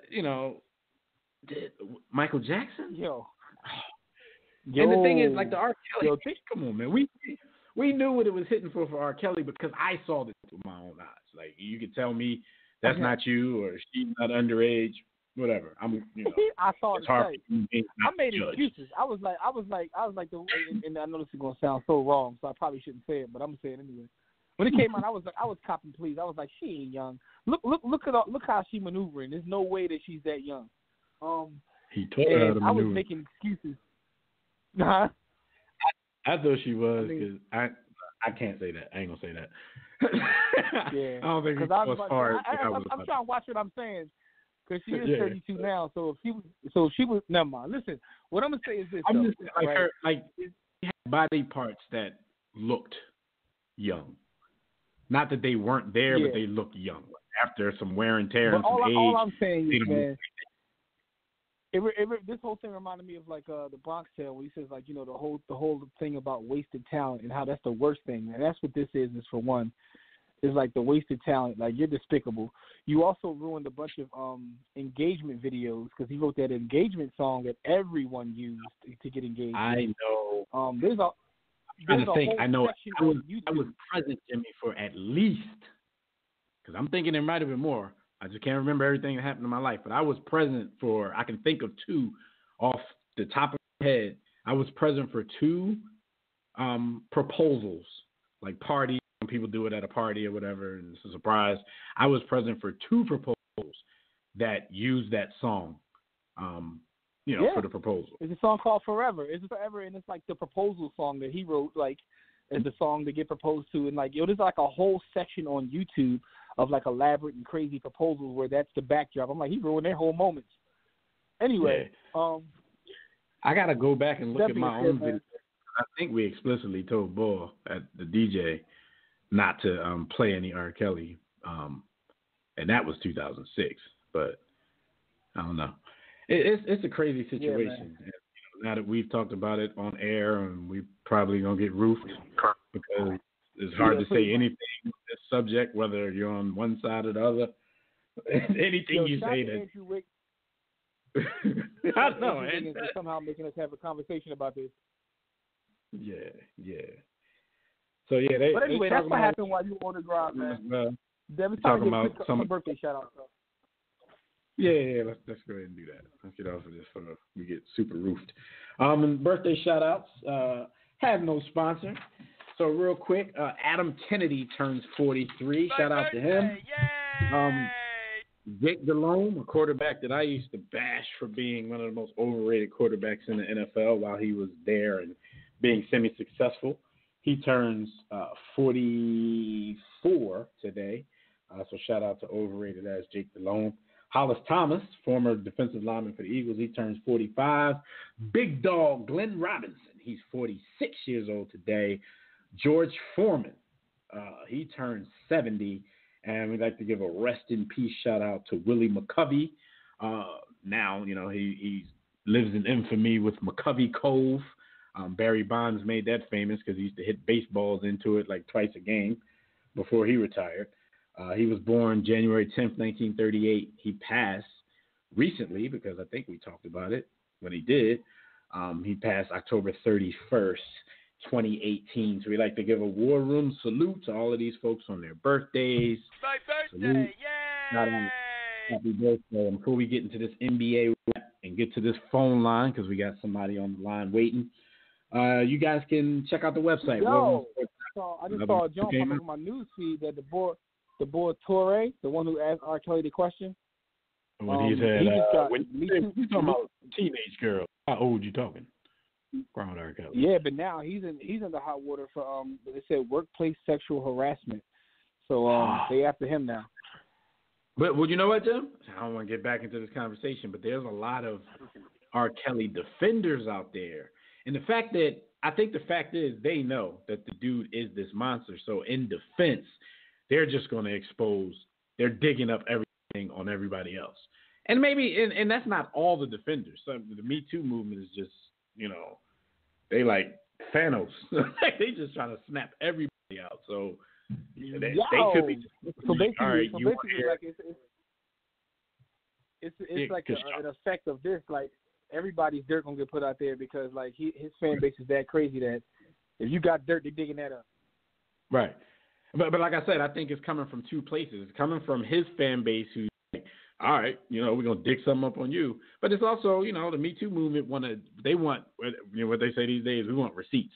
They want to check everybody, make sure everybody is tight. So John Legend, they are digging into your background right now. Anybody who especially any man who had the gall to go on to that docuseries and be chatty patty about R. Kelly, they're checking on you. Whether they think you're a hero for saying what you're saying or not, they're checking on you. I'm surprised to see Charlemagne on there when he has his own situation. He gets roofed in every comment section now since he did that. But yeah, we're gonna find out that everybody hold on though. The thing is, the stuff that people pick up is gonna be a part of that culture we talked about, Jimmy, where people didn't look at it as being anything wrong back then. What R. Kelly did is wrong in any culture. That's wrong in any culture, any year. The chick that he got accused him, she got she got receipts. She got text messages between the two, actually inboxes with his picture on it, so he can't even say it ain't him. And and she's telling him you're lucky I'm not gonna say nothing. How many times you asked me, can you F me instead of third? The boy tried to say, oh, I was joking every time though. I'm sorry, but I was joking. Yo, see, that's the thing though. That's what I'm saying. Like, the Me Too movement has a way of. It's hard. You got to think. You got to get your words together before you say something about this stuff. Like, real talk. People don't want to be harassed, so that's bad enough. But people have a way of speaking about harassment, verbal harassment, and like pedophilia and just straight up forcible rape in the same conversation. Like, they're grouping that in. People, we really got to know that's not the same thing. I'm not saying anything Toure might be being accused of is right, and if he did whatever anybody that thinks it's wrong, I guess it has to be dealt with. But it's crazy how now we're grouping all of this and we're putting it in one ball. And forcibly raping somebody or being a pedophile or touching boys like the Catholic Church and some other people are accused of doing, like, that's not the same as you telling a chick, like, let me bust them drawers or something like that. Harassment is harassment. And if you are uncomfortable, and that's another thing when we talk about about the gay community. I can't do the acronyms all the time. There was a story that came out. I forgot the name of the actor. I saw him in a couple of Tyler Perry things, Light Skin Bull. He's taking heat because he politely, and I saw the video, it was very polite. He politely asked gay men to stop sending him eggplant emojis in his DMs and stop telling them that they want to do this and do that. And he's taking heat from the gay community about that request. He didn't say anything rude. Some people get offended and be like, you man, better get out of my DMs, this and that. He was very polite about it. And that's the kind of thing that I don't understand. We know it's double standards and everything, but you got people now telling this man that he's homophobic because he's telling people not to harass me. When on the other hand, if it was him harassing some woman, he'd be labeled as a harasser. But now that he's trying to get gay men to stop harassing him in his DMs, he's homophobic. So that's when we step over lines, and we done got down on a conversation that went down on the path. Let's talk some sports, man. Let's talk some basketball. let's get into how crazy is that? We went way off. Other shit we got I blame Andrew Wiggins for that though, man. That's Andrew Wiggins' fault. Yeah, Andrew Wiggins, watch your mouth, man. Yeah, pretty much, man. Anyway, man, the NBA Wrap is brought to you by Digital Extreme Technologies. Do you or your business need a custom website? Well, listen, you got to call Digital Extreme Tech. Stop using Facebook pages for your main website. Get your own domain when you keep your own information. You can do that by going to digitalextremetech.com. Look at all of the amazing websites they've already created, or call 267-205-4203. If you want a discount, tell them when you heard it, which is War Room Sports. But it's time to talk about La Cosa Nostra, this thing of listen, the NBA Players of the Week this past week are the young legend Joel Embiid, Nikola Djokovic, who's having an amazing season, by the way. Salute to both of these gentlemen for leading their teams in the East and West. Dev, you got this stat? Yes, sir. Joel Embiid and the 76ers went 3-0 last week. It's funny that I say that because, they got smashed by the Washington Wizards last night after smashing the Wizards the day before. It was like a home-and-home series. And when they lost the game last night, the people are asking, like, is it time to do something in Philly? Basically, like, is the Jimmy Butler trade not working? Is it time to break that up? I'm like, damn, like, and you look at this, like, they were 3-0 last week with the player of the week. They lose one game this week, and people are asking if they need to break it up because they lost to a pretty bad team. That happens. It's 82 games. Like, they have a great record since Jimmy Butler got there. Calm down. They're still learning to play together. Anyway, Joel led the Eastern Conference, 31.7 points per game, 16.3 rebounds, 2 blocks, and again, a 3-0 record. The Joker led Denver to a 3-0 record, who sits atop the Western Conference at 28 points per game, 13 rebounds, and 9 assists. So he came close to averaging the triple-double, averaging the Russell Westbrook for the week, but he didn't quite get it. But shout out to Joel Embiid and the Joker, probably the best 2 centers in the league. January 18th, Boogie's going to be back in the league, and he might have something to say about that.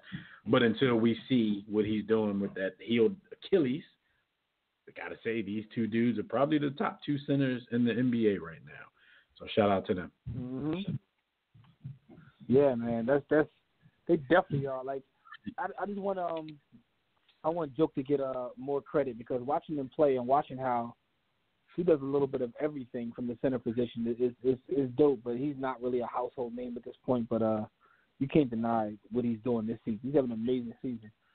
Hey, Jim, before we move to the next cycle, let's go to the phone lines real quick. We got Rob calling from Cali. Rob, we are giving you 2 minutes, my brother. If you're still talking after 2 minutes, we are hanging up. So holla at us. What's up, Rob? What's up, man? What's up, boys? A big up, a.k.a., you know what I'm saying, the bedroom bully with consent. But listen, man, you'll give me 2 minutes, but you gave Tobias, more, you know what I'm saying? You gave Tobias a whole segment on him. Call in so we could clown him. So that's different.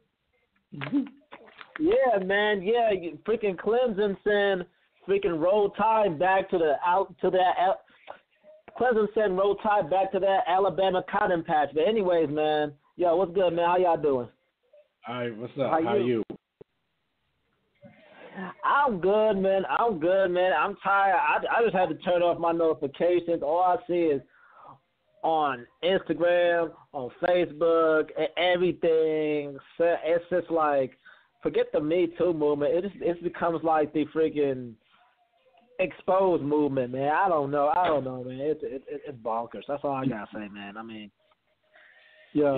Stop trying to highlight the chicks in the workplace. That's all I gotta say. Anything questionable you've ever done, make amends. Huh?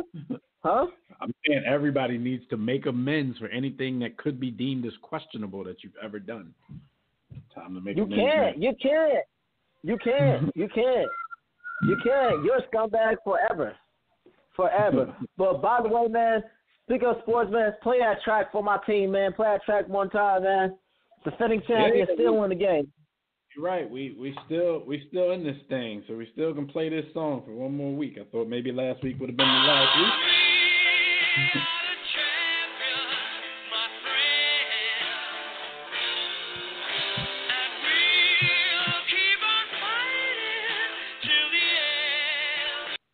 Whatever the end may be, let's go out and get this revenge on these Saints. The Saints haven't been kind to us in the regular season or the playoffs.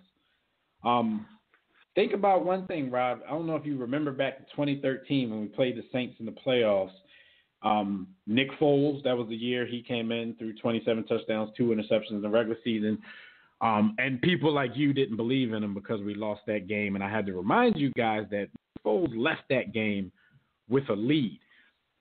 I don't know how much you remember from that game, but this game against the Bears almost ended the exact same way. Nick Foles leads the team down. Listen, scores a touchdown, right? Like he did in 2013. I was at that game, freezing my ass off. Goes down, scores a touchdown. The kickoff ensued. Back then, it was Sproles, because Sproles played for the Saints at the time. Sproles took the kickoff, and you're wondering why they even kick it short enough or kick it to the dude. He takes the kickoff to about midfield. In this Bears game, after he takes it down and scores, they kick the ball off. And this is the era of touchbacks. All your kicker has to do is have a leg since they moved the kickoff up 5. They kick the ball Tariq Cohen, who's an All-Pro. Shout out to the Aggies. He's an All-Pro, and he has a chance to return it. He returns it to almost midfield. So in 2013, you got to stop Drew Brees from getting 20 yards to get a solid field goal. You're not going to do that. In this situation, it's the same way. Drew Brees marched at the field goal range. They made the field goal. Last play of the game, walk off, Eagles lose. The situation was exactly the same. They go up, they get in the field goal range, but, there's history after that. Cody Parkey with the double doink. Later on, they said it was tipped enough to be called a block, but nobody wants to hear that because we got these memes and these jokes off, so forget that block. It was almost scary that it almost ended the same way. And I also don't know if you remember last week when I did my picks, I said that there would be like a 2-point game, and I picked the Bears to win. If he don't double doink that would have been scary for me because that would have been a 2-point win by the Bears, and I don't want to be right like that. So I'm glad that the football guys are looking down on us. All right, I took some of your time, so you get an extra minute. What's up? No, yeah, you're right. I remember that game, the Saints game years ago. It was Kerry Williams' fault. I believe it was him. It was Kerry Williams' fault when he either did a horse collar, he did some penalty that just gave them more yardage. Yeah. I do remember, and I want to make one thing clear. Did he return it to almost midfield and get the horse collar on the kickoff? Yeah, it was a penalty on the kickoff. Yeah, this was almost purely. Oh, think about this too.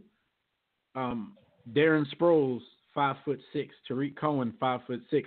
Darren Sproles is Tariq Cohen's idol. He talked about it all last week before the game.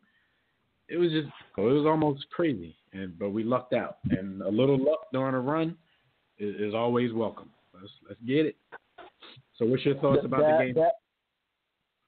That was luck. I'm glad he called a timeout. Believe in icing the kicker. Thank you, Doug Peterson, for doing that. This week though, man, I have the same mindset last week. We're not really a great football team because of the injuries. If we didn't have so many injuries, so we had a better defensive line specifically, I would pick us to make an upset. But here, it seemed that they could voted the Eagles the top front seven in the league this year. I don't think the defensive line is the problem at all. We got an all-pro in the middle. I mean, Fletcher Cox is gonna lay it all out. You know what I'm saying, Paul? Oh. And I don't. But Graham, this is his contract year. He hasn't been living up to it. Chris Long is always gonna do his thing. The rotation is not like it was last year, with we rotate because Barnett is not in the game too. So injuries definitely mess with the depth this season, but they balled out last week. Even the secondary until the second half. Like Maddox was the star of the game in the first half, and then the second half he was trash. He was the one getting cooked. He was the reason the Bears made it a game. Double move. I need to ask you that, Dev. I need to ask Jimmy. Cause I don't know, but Jimmy can come in. He's not an Eagle fan. What is about the Eagles secondary that they don't get double? They always get beat by. I shouldn't say always, but good enough time they get beat by double moves. Like, what is it? Is it the coaching? They're young and green, and they're excited. D-backs always want to make a play. You know what I'm saying? So when you're young, it's easy, man. Rob, I don't know why you asked me, Rob. I stand with Cat, Rob. All right, so give us a quick prediction. We definitely gotta go because we got some more stuff to wrap up. Right. But what's your prediction? All right, because I want to talk about my community at the end. My prediction is I was gonna put up a what do you call it? The James Brown cover of Payback. So hopefully my prediction is this: they better win the game, because I don't want to hear Cowboy fans talking crap. That's all I gotta say. Even though I did not want us to beat first, you can get that off your back at least. I said they play on Saturday, so if they lose on Saturday, you don't have to worry about them making noise. But if we were somehow able to beat this game, I think the NFC Championship game is ours, because I think we'll have so much momentum and so much confidence going to LA or going to the Cowboys. You know, I think that we can pull that off. By the way, Marcus Peters. I would feel confident that we'd be going back to the Super Bowl, but we ain't beating LA twice in one season. I think so, because. But by the way, because I want to my community with Marcus Peters. I hate talking about Marcus Peters, but he was calling out Eagles fans. You know what I'm saying? I ain't scared. You know, he hasn't returned my inbox yet about meeting up. So that's all I gotta say, man. You invited him to exchange hands? Well, he was calling out Eagles fans. Him and the Honey Badger, man. I was like, yo, Honey Badger, how you gonna talk crap? You light skinned with the blonde hair. You wanna talk crap? But anyways, man, yo, don't make me put you on Figueroa Street, bro. Make me some money. Go, anyway, right? We gotta go. We just want to give you a word of advice, man. Don't go out there and get your ass whooped over an organization that don't give a damn about you. All right, don't go get your ass whooped over the Eagles, man. I'm born and bred, 41 years strong, Eagles fan, all Philadelphia, everything. I ain't getting my ass whooped over the Eagles, man. But no, we holler at you next week. All right, man. I do. Hit us on social media. We'll post it out there. All right. Holla. Oh, man, thanks for the call. Rob gonna go out there and get his ass. This dude is inviting NFL players to exchange hands because they said something bad about Eagles fans. Come on, man. And we already know Marcus Peters don't have all his scruples anyway, so he's fucking around trying to kill you. Yeah. Because you invited him Rob in out his of pocket, man. Yeah, Rob definitely out of Nick pocket, Cannon, man. He on his Nick Cannon. Yo, we got to get back to NBA, man. Yeah. We got to talk about Tom Thibodeau. And shout out to my man Derrick Rose, who got himself in a little bit of trouble this week for his comments. But Tibbs was fired by the Timberwolves, so they got him out of there. I said Flip Saunders. Is it? No, not Flip. I said Flip Saunders Jr. Is he a junior or what's his name? Who? The new coach. The interim. Interim. Is yeah. it? I'm tripping because I'm trying to sit here and remember who even got hired. It's oh man, I could have sworn. Okay. Ryan Saunders. Okay. Ryan Saunders. He's the son of Flip, though, right? That's man. I plead ignorance on this. Like I didn't know he wrote that song. Yeah, I believe that's actually Flip is like. Yeah, I didn't know Flip wrote that song. Yeah, he's youngest coach. Flip is which means like he still owns this in depth. He still basically owns this damn organization because didn't he Flip coach there, got fired, came back, got hired again, and I think was like president of basketball operations, and now he did. He was like president. I think he got some equity. I think he got some equity in the team. Like Flip is Mr. That's why I found it interesting because they got rid of Tibbs and Flip's son is a coach, but they go out for the coach and they obviously sometimes in sports you have a new coach, you go out there and have a crazy game and then you go back to stinking. But we'll see what happens. A lot of people say the players didn't like Tibbs, and now they're going to actually play better because they got rid of the dictator who was basically trying to run his. So, but did you see their celebration when they got their first win with Ryan Saunders? Like they were popping champagne and pouring water and stuff all over his head. That's like a kick in the face when you're the coach and they win the very next night and they celebrating like they won the championship. That's a kick in the head. Like, yo, them dudes really didn't like me. But Tom Thibodeau's his act doesn't work with today's players. Like, this dude wants you to practice 8 hours a day. He wants cats to play defense. Come on, dudes don't play defense like that in the league. Like, he's still on this 1990s Stan Van Gundy.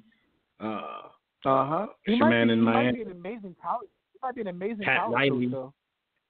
Right, with somebody. I mean, but he would, even in college, he would have to be at like a certain level program. Because if you had a program that's diesel with the one and done, they ain't gonna listen to you either. They ain't trying to hear none of that. Yeah, but also, as a certain cachet comes in the college ranks when you have like a former pro coach, especially one who's had a little bit of success, had MVP under his. I mean, we'll see what happens. But it sounded interesting how the team responded to him being like gone, and also the fact that like Flip Saunders' son is like, I found that interesting too because I'm like, yo, I'm getting old. Flip Saunders' son is the coach of the Timberwolves. How crazy is that? And his son is 32 years old. Youngest coach in the league, but yeah. Flip Saunders' son 32. Like, oh, what would that make me? Shout out to nepotism. Shout out to nepotism though, because like for some reason our people frown upon it. I want to get it on my own accord. No, you don't. People work hard for you to take advantage of that family name. What's wrong with you? Oh yeah. Flip put in a lot of work for his son to be able to step into that. I mean, you can say what you want. Part of that is because of Flip. I'm in my 40s and I'm still trying to get adopted by Bezos. Like, come on, man. Or his wife. Sure. Anyway, or his wife, yeah. It might just have to be a boy toy. It might have to be a boy toy. I'm gonna get in on that fortune somehow. Because I give them a lot of money. Again scored. Yo, definitely. I don't even start an Amazon talk because we ain't gonna finish the rest of the show. But Klay Thompson put up 43 points on 4 dribbles. Now, me and Dev discovered that when they count these dribbles, it's not what we thought, but it's still impressive. Right. And with Jimmy, because we had a conversation about this earlier in the week, is what he's alluding to. Because you guys have listened, so on the show, like we talk about Klay getting like 60 with 11 dribbles and how impressed we are with that, even though at the same time we kind of throw him shade saying Klay needs other people to set him up and he can do this kind of stuff. Either way, he makes the shots. Now, we actually saw the shot-by-shot video of this particular performance, and we realized that they're talking about dribbles on the actual field goals that he's making. Like, I had always thought they meant, Klay scored 65 and he only put the ball on the deck 11 times the whole game. Now that we saw the shot-by-shot video of this, we know that they mean to score the actual points. He only put the ball down. So on 43 points, he may have, took one dribble to get his spacing on a few of the shots, and that's what they're actually counting. So if Klay Thompson happens to bring the ball up on offense one time, they're not counting those, bring the ball up point guard dribbles in this count. So like Jimmy said, it's still impressive, but it takes a little bit of the cachet off of it, because I was thinking dude was getting these games and the whole damn game he was only putting the ball on the floor 4 times. I'm like, yo, come on, man. Yeah. How do you just spotting up all night? It's still impressive to me. It's still impressive. It's still impressive to me because a lot of people like Harden probably takes like 4,000 dribbles per game to get 40. Like, real talk. Listen, they need to count that. You probably take 4,000 dribbles. I've watched high school games at a high level. I mean, college games, and sometimes, man, these cats, man, don't want to do nothing but dribble. Yeah. And to see someone still being able to, run around screens and play off the ball, it's still impressive. You know what I mean? It reminds you of, Rip Hamilton, Reggie Miller, those kind of guys. And I always imagine, what would it look like if Klay played with LeBron? Like, what would that look like? Hey, we might still get to find that out. Klay might be getting, that's true. 75 off a half a dribble. He just gave you, a hezzy. He pulled up off a hezzy. They don't even count that as a full dribble. Hezzy. But no, I see, because it's backfiring on me. All the training that I do for my 7-year-old knucklehead, Yo, he be he be little Mr. Dribbles. Like, yo, pass the damn ball, shoot the ball, do something. He be in there, Mr. Dribbles, man. I'm like, we gotta find a way to. Gotta get them dribbles. Gotta get that handle off. Yeah, he's like, you gonna get these moves. He like Nick Cannon. He gonna invite you to. I'm gonna invite you to. Yo, DeMarcus Cousins, who sometimes people forget that this dude is sitting on the Warriors bench, which is crazy. He's eyeing January 18th for a debut, and people forget how good Boogie. I see a lot of times people say, "Well, they got DeMarcus." Like, so you ever get good Boogie? Boogie was in his own right an all-star. Like, we'll see how he comes back. But that Boogie was nice. Boogie was 25 and 13 last season, and can shoot a three. Boogie's That's ridiculous. Crazy. 25 and 13. That's what I was saying. And Steve Kerr. And it's not a surprise to me, but you know how people baby people off injury. Steve Kerr said, "Oh yeah, he's starting right away." Starting is not surprising. It depends on how many minutes he plays, because I know they're not just going to throw him out there into the marathon, but they do have to get a certain chemistry with him before they get into the playoffs and hammer time everybody. Man, if they that ain't hard to be in there, but still. Right. So yeah, Steve Kerr said he's going to start immediately.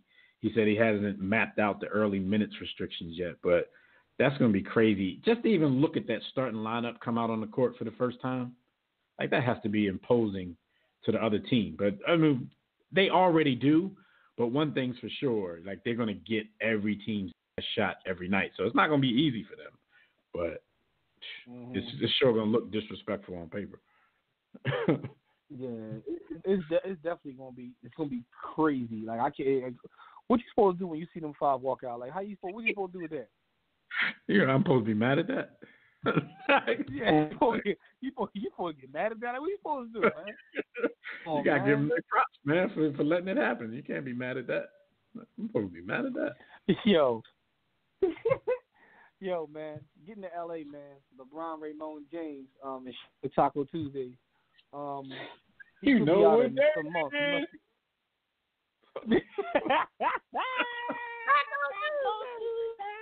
No, I watched that like 45 times. Yo, I don't know why that was so hilarious. Because it was like so many things going on in like a quick 15-second clip. Why? Yeah, because we had like a 45-minute conversation just off the background of that. Yo, because my man, is Bronny is literally at the kitchen table and didn't see one Mexican. Yo, Bronny is at the kitchen table, like dribbling. And for people who don't know what I'm talking about, Brian had posted a video on social media with him and his daughter. Like he had his family at the kitchen table, and he's talking about this Taco Tuesday, and his little daughter was going crazy. But to me, it was interesting that Savannah was chilling in the crib with the hoodie on. Like, so obviously she wasn't the tacos. They probably had Mexican cooks just like everybody else. So we came to the conclusion that they got Mexican slaves just on Tuesdays. But why? Why? He at the dinner table with the rock, like straight working on his dribble though. Like, I found that interesting too. My mom would have killed me, dog. Like, I the ball. Savannah, no ball is life, dog. Yeah. Oh, she ain't got no. Oh, I'm gonna get mad at you dribbling the ball in this house. Ball built this house. Yeah, ball built all this. What I'm gonna say? I'm supposed to get mad at that? Yeah, pretty much. Yeah. Do you think you look more like E.T. or Gollum? Am I supposed to get mad about that? Am I supposed to get mad about that? All right, Sam, you are awesome. Thank you. Sam, you are awesome, man. Shout out the boy for having the gumption to do that, though. Yeah, because Sam could have invited him to exchange hands without even inviting him. He could have just exchanged them. He was right in his face asking him if he looked more like E.T. or Gollum. I'm fighting his words, man.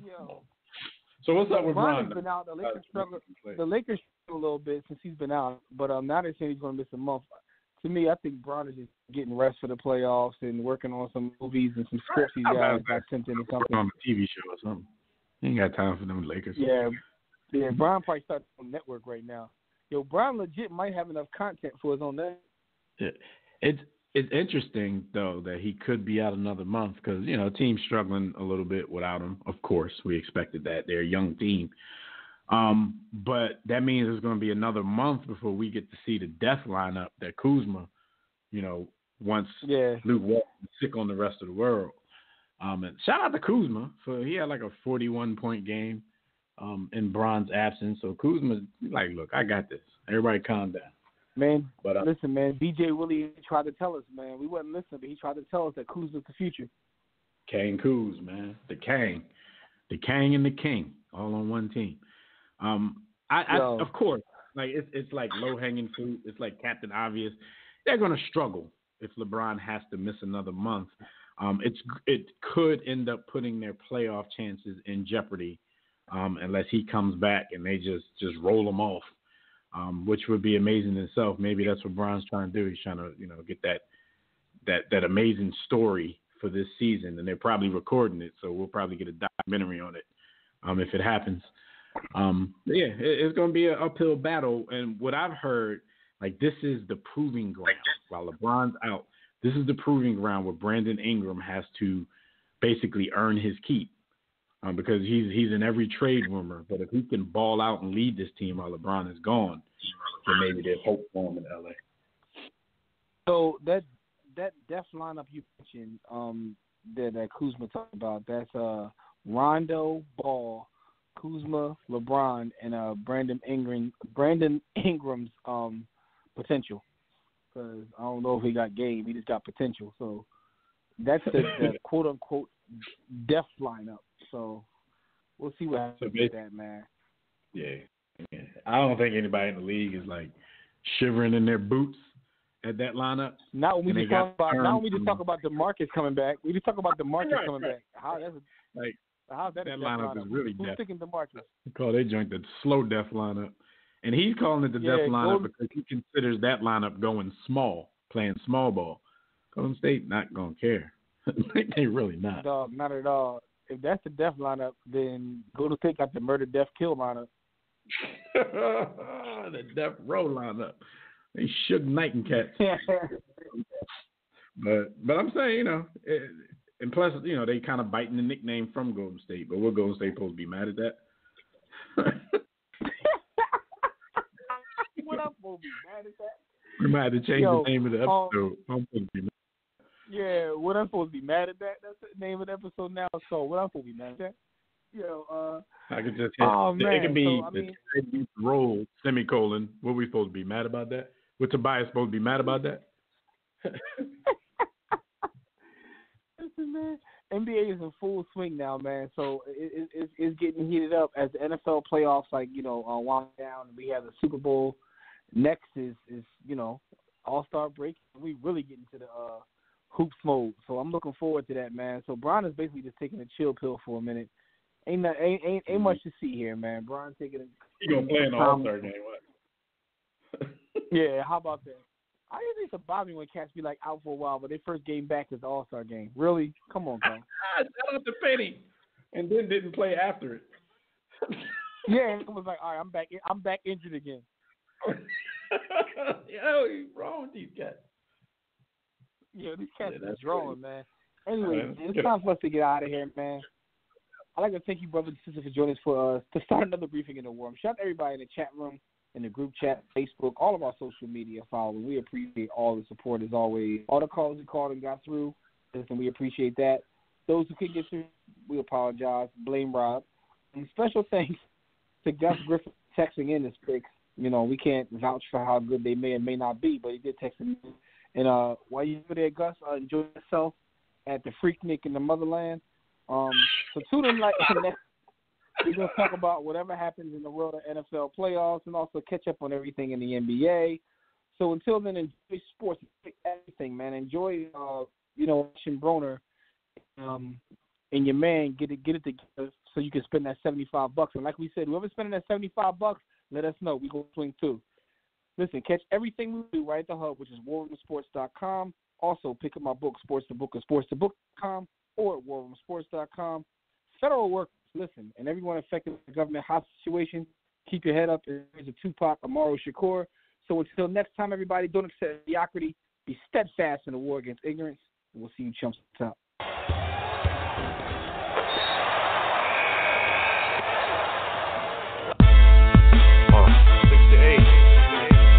Yeah.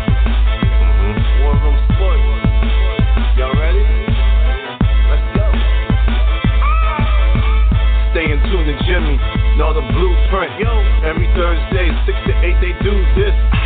Shout out to Dev, PJ, B. Austin, Bay on replay.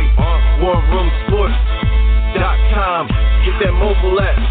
If not, dial 323-140012. They be going and you sensitive, then oh well. Physical podcast, let's talk sports. Showtime like magic in the block push. Listen live, push one to join in. Rip your team or listen for your enjoyment. Hip hop dollars, pit stop and knowledge. Should be in sports credits, I ain't talking college. 5 guys, no beef though. Portrait secret, but the streets know. Belafonte, I got a G flow. KC, royalty, I'm in beast mode. 2 hours, get your game up. Who's the best in sportscast? You better name us. War Room Sports. Yeah, you know, Jimmy, Dev, PJ, Stop Back, B. Austin. I'm shot. Up and coming on the beat.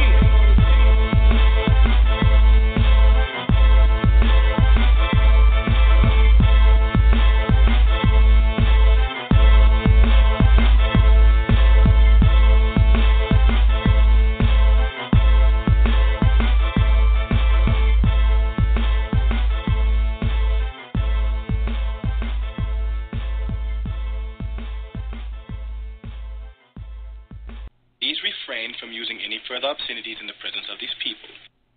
War Room Sports. www.warroomsports.com. What? Ain't no more to it.